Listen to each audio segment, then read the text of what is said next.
Hello বন্ধুরা, তোমরা যদি আমার আগের ব্লগটা দেখে থাকো তাহলে নিশ্চয়ই বুঝে গেছো যে আমি আজকে কোথায় যাচ্ছি। হ্যাঁ, আমি আমার শ্বশুরমশাইয়ের সাথে দেখা করতে যাচ্ছি। তোমাদেরকে বলেছিলাম যে ব্রেনের অপারেশনটা হয়েছিল, খুব ভালোভাবেই হয়েছে আর এখন শ্বশুরমশাই খুবই সুস্থ আছে।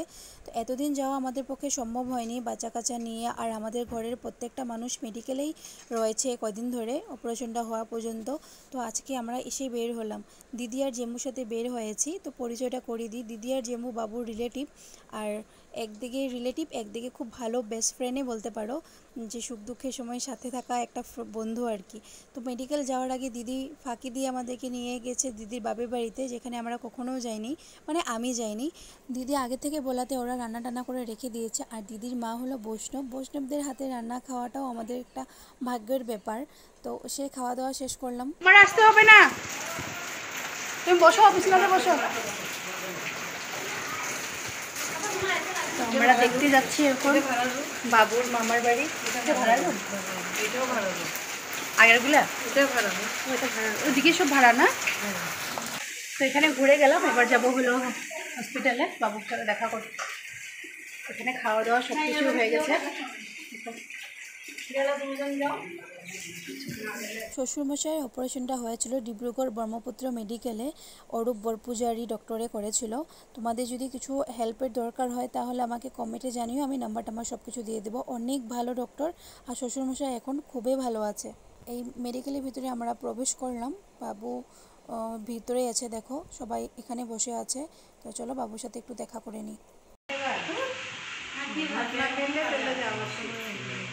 কি দাদু ভাই ফটো মারছো নাকি তুমি?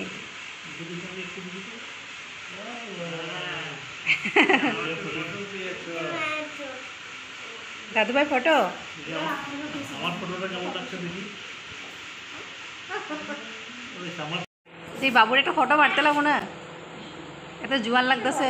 সেখানে গিয়ে দেখি রুমাদি আর জেম্বু ওরা আগে থেকেই ছিল। রুমাদি ওরা তো কন্টিনিউ আপ ডাউনই করছিল, আর বাড়ি থেকে খাওয়া টাওয়া বানিয়ে নিয়ে এসছে, আমরাও দিক থেকে নিয়ে গেছি খাওয়া সবার জন্য। চুমকি, রানী সবাই আমরা একসাথে আইছি। তোমার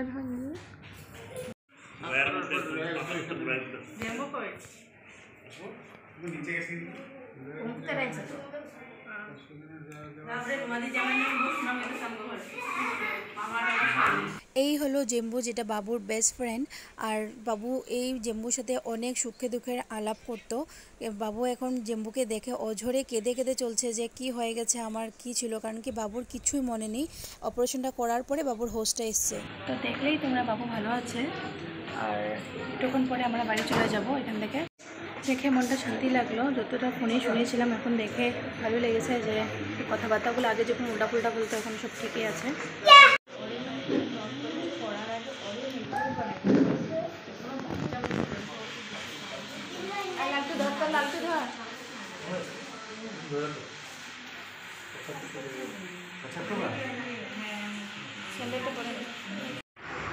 দেখো তো হয়ে গেছে আমাদের বাবুর সাথে দেখা করা, এবার আমরা বাড়ি চলছি। দেখো এটা বাইরের দিকটা। আমার ওনার সাথেও 3-4 দিন পর দেখা। বাবু যখন থেকে মেডিকেলে এডমিট ছিল বাবুর সাথে রাত্রেবেলা থেকেছে, বাবুকে নিয়ে একবারে বাড়িতে যাবে। দেখো চারিদিকে ডিব্রুগড়ে কিভাবে জল হয়েছে, দেখো বন্ধ করো, গ্লাসটা বন্ধ করে দাও। দেখো বন্ধ করে দাও। আমরা রোডে আছি না নদীতে আছি সেটা বুঝতে পারা যাচ্ছে না। এই দেখো, দেখতে পারো, এই দেখো আমাদের জানলার সাইডে দেখো মানুষ ঠেলা ঠেলে নিতেছে গাড়ি, এর তো বেশি জল গো। এই যে মানুষের ঘরে জল ঢুকে গেছে, এ রাম, লোকের বাড়িতে জল ঢুকে গেছে।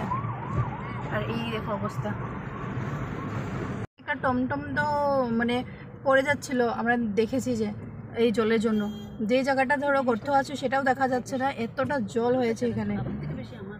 এদিকে দেখো দেবাংশ ঘুমিয়ে গেছে, এত সময় ঘুমায়নি, এখন আমার কোলের মধ্যে ঘুমিয়ে গেছে। সিট বেল্টটা খুলে নিয়েছে, আচ্ছা এখন খুলো। ঘুমাই গেছে। এই ভিডিওটা হলো আজ থেকে 1 বছর, প্রায় 1 বছর আগের ভিডিও, মানে 28 জুনে হয়েছিল বাবুর অপারেশনটা। তো তখন দেওয়া যায়নি। আর একটু একটু ভিডিও ক্লিপ আমি সবাই থেকে কালেক্টও করেছিলাম। ব্লগ করব বলে করিনি, ভিডিওগুলো করা হয়েছিল বাবুকে দেখানোর জন্য। কারণ কি বাবুর যখন অসুস্থ ছিল বাবুর কিচ্ছুই মনে ছিল না, আর আমরাও তো বুঝতে পারিনি যে বাবুর এত বড় একটা রোগ হয়েছে বলে, মানে মাথার মধ্যে রক্ত জমা হয়ে গেছে, সেটা আমরা পরে বুঝতে পেরেছিলাম। কিছু করে আমার রক্তটা কিসের থেকে জমছে এটা কেউ হইতে পারি ছোটবেলা অনেক আমার রক্তটা তাজা হলো এদিনে হয়েছে সবাই মানে আমরা সবাই একসাথে গেছি যে খুবই ভালো লেগেছে। আর বাবুকে সুস্থ থেকে সবার মনটাই খুশি, বাবু সবার সাথে ভালোভাবে কথা বলেছে, এটাতেই আমরা খুশি। বাবু কখনো মাথার মধ্যে ব্যথা পায়নি, কিন্তু কিভাবে যে ব্লাডটা জমা হলো এখনও আমরা জানতে পারিনি। আর সিমটমও ওরকম কিছু ছিল না, মাথা ব্যথা কয়েকদিন ছিল, তারপর দেখতাম হাঁটতে পারতো না, একটা সাইড ধরে গেছিলো, ভাত খাওয়ার সময় হাতে থেকে ভাত সব নিচে পড়ে যেত, চটিও পড়তে পারতো না ঠিক করে, এগুলোই ছিল সিমটম। তারপর আমাদেরকে জেম্বু একটা রেস্টুরেন্টে নামালো, জেম্বুর সাথে এসছি না, জেম্বুতে ট্রিট না দিয়ে আর ছাড়বে আমাদেরকে? চা, তারপর পাওভাজি, চাউমিন সবটাই খাওয়া হয়েছে এখানে, যার যেটা ভালো লাগে সেটাই নিয়েছে। আমরা জাস্ট বাড়িতে এসে পৌঁছলাম, আর সব কিছু ঠিকমতোই হয়েছে, আর বাবুও ঠিকমতোই আছে। 2 দিন রেখে মনে হয় ডিসচার্জ দিয়ে দেবে। আর এখন বাড়িতে শুধু আমি আর দেবাঞ্শ আছি, আর এদিকে দিদিভাই আর রুহি আছে, দাদা রাত্রেবেলা আসবে বোধহয়। তো আমার ব্লগটা আমি এখানেই শেষ করি। ভালো লাগলে তোমরা লাইক কমেন্ট আর সাবস্ক্রাইবটা করতে একদমই ভুলো না। Bye bye.